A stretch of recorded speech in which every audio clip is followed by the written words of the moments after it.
www.jamiamadiniyajadid.org. WhatsApp group number +92 333 424 9302.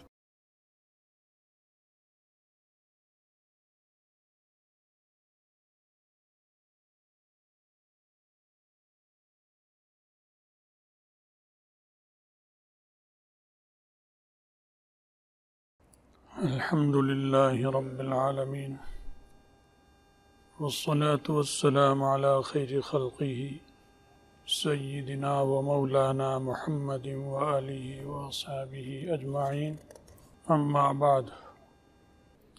ایک حدیث شریف ہے جس میں رسول اللہ صلی اللہ علیہ وسلم سے برگزیدہ فرشتے حضرت جبریل امین علیہ السلام نے کچھ سوالات کیے تھے. پہلے بھی اس کے بارے میں بیان ہوا ہے. ان سوالات میں سے ایک سوال انہوں نے احسان کے بارے میں کیا تھا کہ مجھے احسان کے بارے میں بتائیے. اخبرنی عن الاحسان. احسان کا سے مراد یہاں پر سلوک اور تصوف ہے. تو آپ نے سلوک و تصوف میں جو آخری سبق ہوتا ہے وہ بتایا. ان تعبد اللہ کأنک تراہ، کہ اللہ کی عبادت ایسے کرو گویا کہ تم اس کو دیکھ رہے ہو. فإن لم تکن تراہ فإنہ یراک. اور اگر یہ تصور، یہ خیال اور دھیان قائم نہیں ہوتا، نہیں رہتا، تو یہ تو رہنا ہی چاہیے کہ وہ تمہیں دیکھ رہا ہے. تو یہ خیال جب ہر وقت انسان کو رہنے لگ جائے، کوئی بھی کام کرتا ہو کہ اللہ دیکھ رہا ہے مجھے، تو یہ تو بہت اعلیٰ دھیان ہے. کیونکہ دھیان نے تو کہیں لگنا ہے. آپ لگائیں نہ لگائیں، دھیان کہیں نہ کہیں چلتا رہتا ہے، خیال چلتا رہتا ہے، لگا رہے گا کہیں نہ کہیں. وہ چیز ہی ایسی ہے. اس کو اللہ نے دھیان اور خیال کو، تصور کو ایسی قوت دی ہے زبردست قسم کی کہ وہ تھکتا نہیں. نہ ہی کوئی دھیان لگانے سے پہلے انتظام کرنا پڑتا ہے کہ جوتے پہننے ہیں، گھوڑے پہ بیٹھنا ہے یا گاڑی پہ بیٹھنا ہے، پھر پہنچنا ہے دھیان نے وہاں پر. کوئی راستے کی رکاوٹ جو ہے وہ آڑے نہیں آتی. آپ یہاں رہتے ہیں، بیچ میں کتنے پہاڑ ہیں، بعض پہاڑی علاقوں کے لوگ ہیں. آپ پیدل جائیں یا گاڑی پر جائیں تو کتنے جتن کر کر پہنچتے ہیں، یوں اور یوں اور یوں، اور چڑھائی اترائی، کرایہ بھی خرچیں گے. بس کا اور انجن کا کتنا زور لگتا ہے اس میں، چڑھنے میں اور اترنے میں. ریل گاڑی پہ جائیں تو اس کے انجن کی کتنی طاقت خرچ ہوتی ہے، پھر آپ پہنچتے ہیں وہاں. ہوائی جہاز میں بیٹھیں تو پوری مادی ترقی اور قوت پوری صرف ہوتی ہے اس پر، اور آپ کی جیب کی پورا سرمایہ اس میں نکلتا ہے، تو آپ اس منزل پہ پہنچتے ہیں. لیکن دھیان ایک ایسی طاقتور چیز اللہ نے آپ کو دے دی کہ نہ اونچائی رکاوٹ بنتی ہے، نہ نیچائی رکاوٹ بنتی ہے، نہ چڑھائی، نہ پہاڑ، نہ در و دیوار. یہ سیدھا پہنچتا ہے.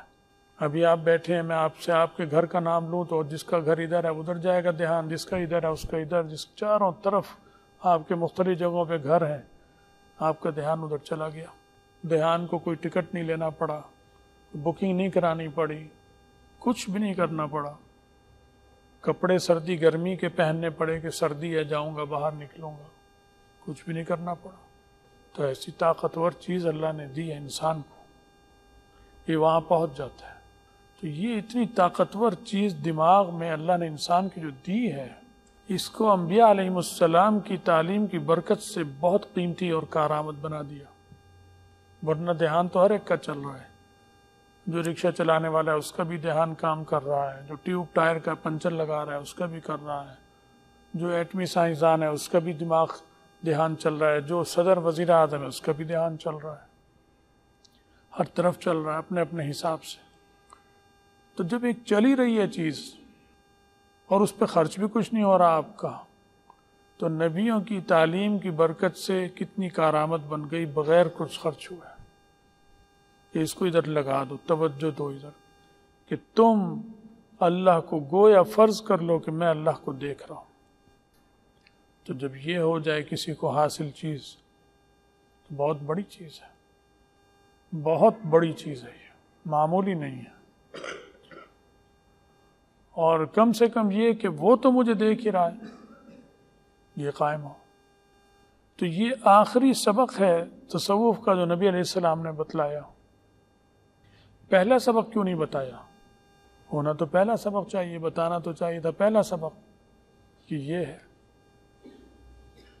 جب آپ کے پاس بچہ پڑھنے آتا ہے تو اسے اتنا بتاتے ہیں کہ قرآن پڑھنا ہے اس نے، لیکن اسے قرآن کی الف بے کچھ بھی نہیں آتی، نہ اسے آپ دکھاتے ہیں، نہ سمجھاتے ہیں، نہ سمجھ سکتا ہے وہ، بس اسے الف با پڑھاتے ہیں۔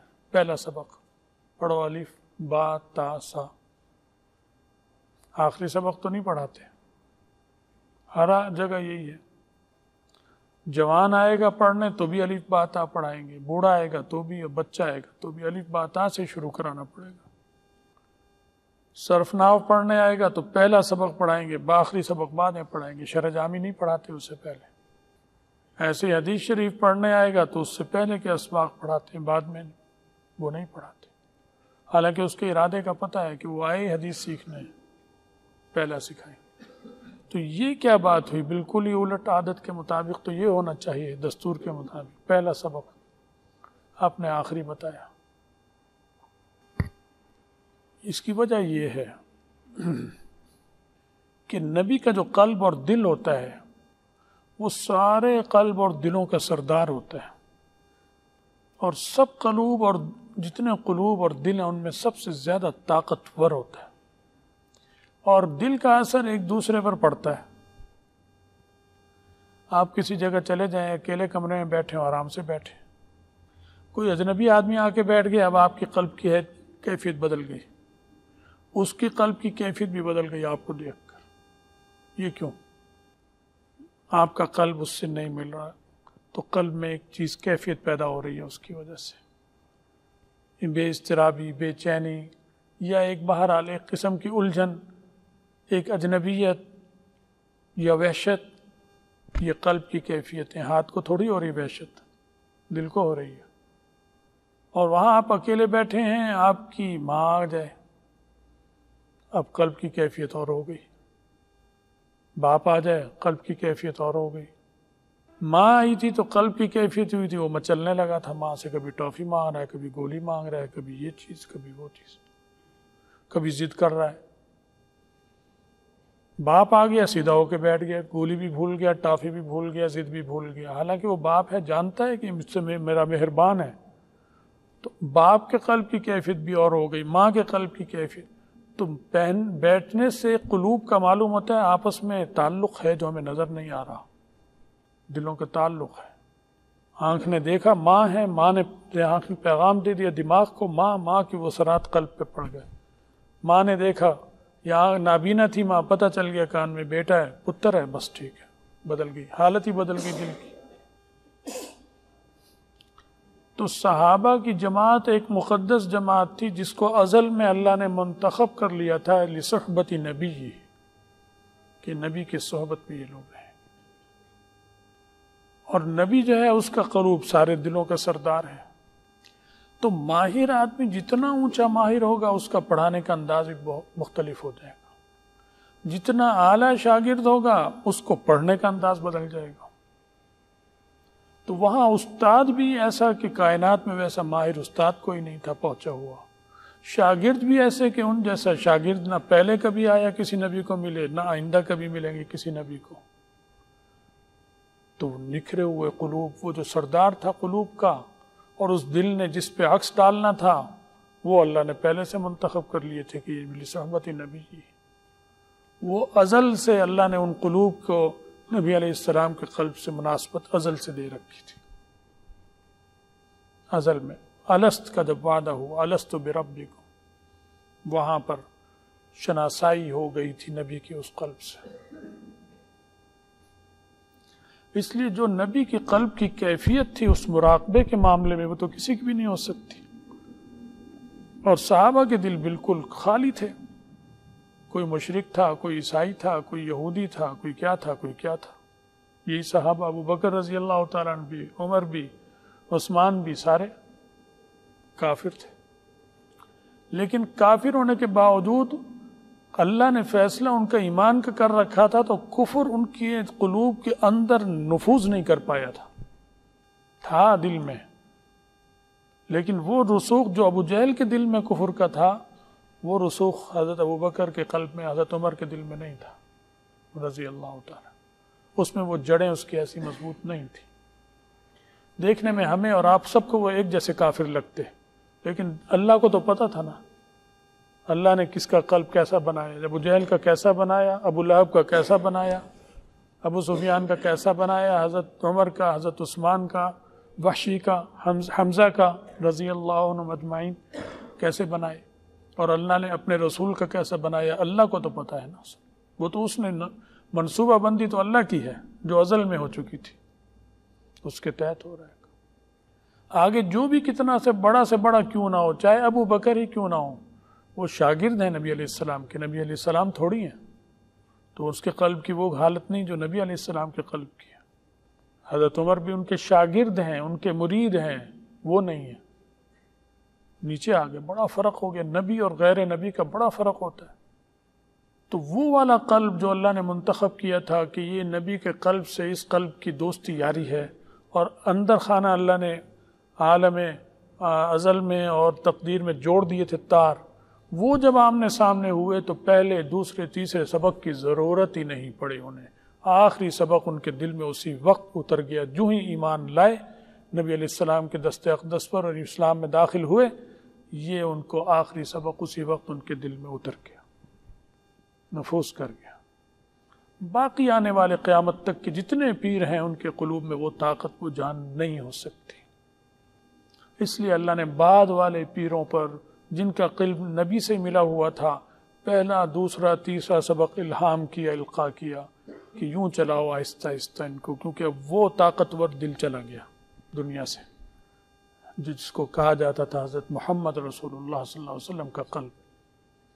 پھر ابو بکر کا قلب آ گیا، عمر کا آ گیا، عثمان. ہم سب کی نسبت سے وہ سب سے طاقتور تھے، لیکن نبی علیہ السلام کے مقابلے میں تو وہ سب کمزور ہیں. انہوں نے اپنے دور میں جوہر دکھایا ان کے قلب نے نبی علیہ السلام کے جانے کے بعد.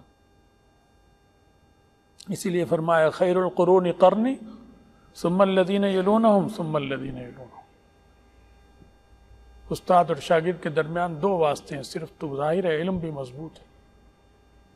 پھر اب واسطے کتنے بڑھ گئے، 1400 سال گزر گئے، تو اللہ نے یہ الہام کیا.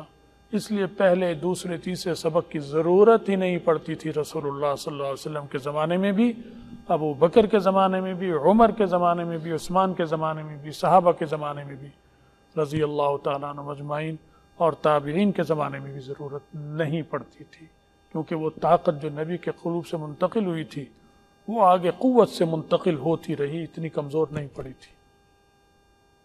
پھر آگے کمزوری آتی گئی تو اللہ تعالیٰ نے اپنے نیک بندوں سے یہ کام لیا.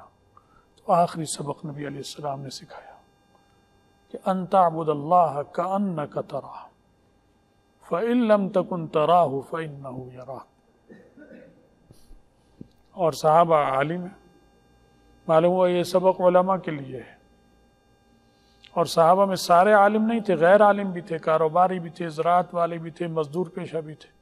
لیکن وہ نبی کی برکت ایسی زبردست طاقتور تھی کہ غیر عالم پر بھی اس نے اپنا رنگ دکھایا. اللہ نے منتخب کر لیا تھا، سب پر ہوا. لیکن علماء کے لیے تو یہ اہم چیز ہے. جیسے دیگر آپ درس نظامی پڑھتے ہیں، 8 سال محنت کرتے ہیں، 10 سال، تو یہ سبق تو اس میں جان ڈالے گا.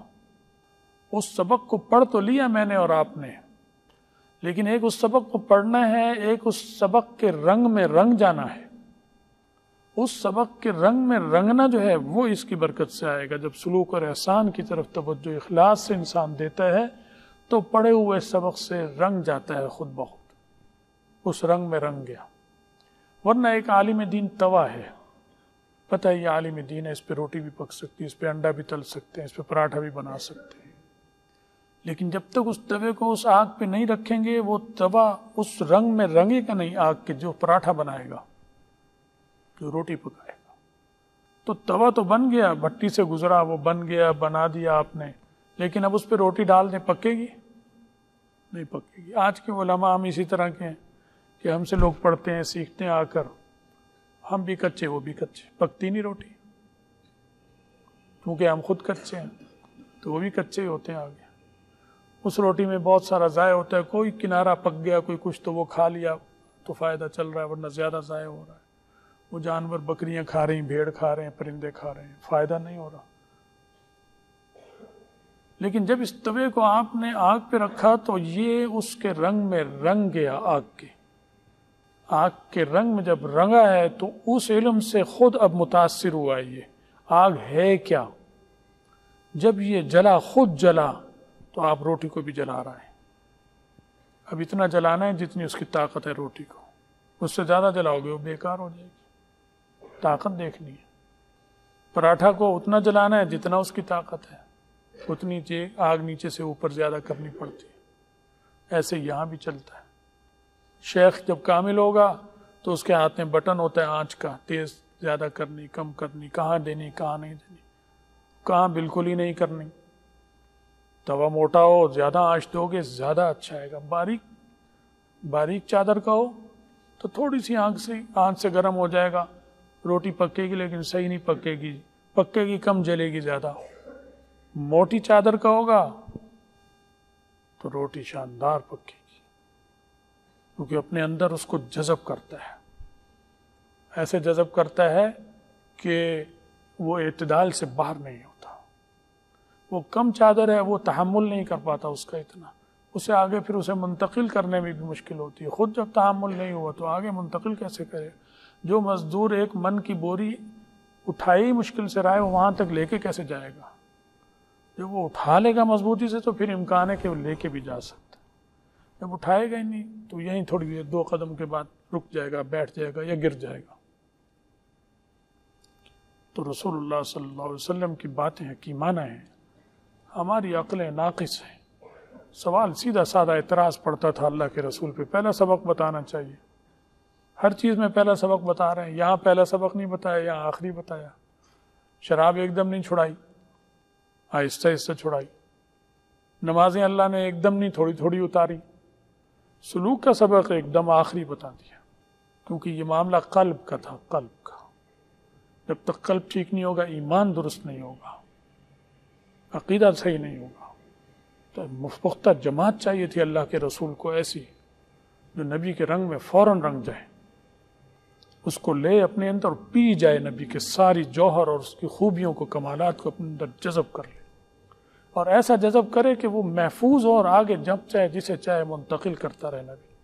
ہم صحابہ، شاگرد، ایسی جماعت تیار ہوئی۔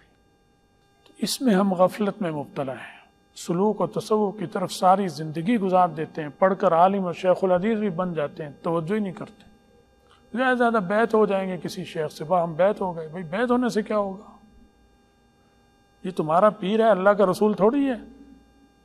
اللہ کے رسول کے ایمان پر، نبی کے ہاتھ پر ایمان لایا تو اسی رنگ میں رنگ گیا صحابی فوراً۔ پیر میں یہ طاقت نہیں ہے کسی میں بھی، کتنا ہی بڑا پیر کیوں نہ ہو۔ جو رسول اللہ صلی اللہ علیہ وسلم کے قلب میں طاقت تھی، جب وہ بکر، عمر اور خیر القرون اور اس کے بعد کے قرن میں جو طاقت تھی وہ بعد والوں میں نہیں ہو سکتی۔ تو پاپڑ بیلنے پڑیں گے، پیر کو بھی آج کے دور میں پاپڑ بیلنے پڑیں گے، مرید کو بھی پاپڑ بیلنے پڑیں گے، اور اخلاص سے بیلنے پڑیں گے، تب ایک کا رنگ دوسرے کی طرف آئے گا اور اس کا رنگ بھی چوکھا ہوگا۔ پیر کو بھی چاہے ہر وقت ضرورت ہے ریاضت کی، تاکہ وہ جو رنگ چڑھا ہے وہ چوکھا ہو جائے۔ تو بہرحال اس طرف بہت غفلت ہے، اس طرف توجہ کی ضرورت ہے، اور جتنا دجالی دور قریب آ رہا ہے اتنی زیادہ اس کی ضرورت ہے کہ اس طرف توجہ دیں، نبی علیہ السلام کے بتائے ہوئے وظائف کی طرف توجہ دیں، ان کو کریں۔ دور ایسا آ رہا ہے۔ تو یہ رسول اللہ صلی اللہ علیہ وسلم کی بڑی عجیب و غریب معرکۃ الآراء حدیث ہے، اور سوال و جواب ہیں بڑے، بہت ساری باتیں تو ہو بھی نہیں سکتی، ایک چیز بس یہاں بیان ہو رہی ہے۔ اللہ تعالی ہمیں اور آپ سب کو رسول اللہ صلی اللہ علیہ وسلم کی بیان کی ہوئی تعلیمات کو سیکھنے کی، سمجھنے کی، عمل کی توفیق دے،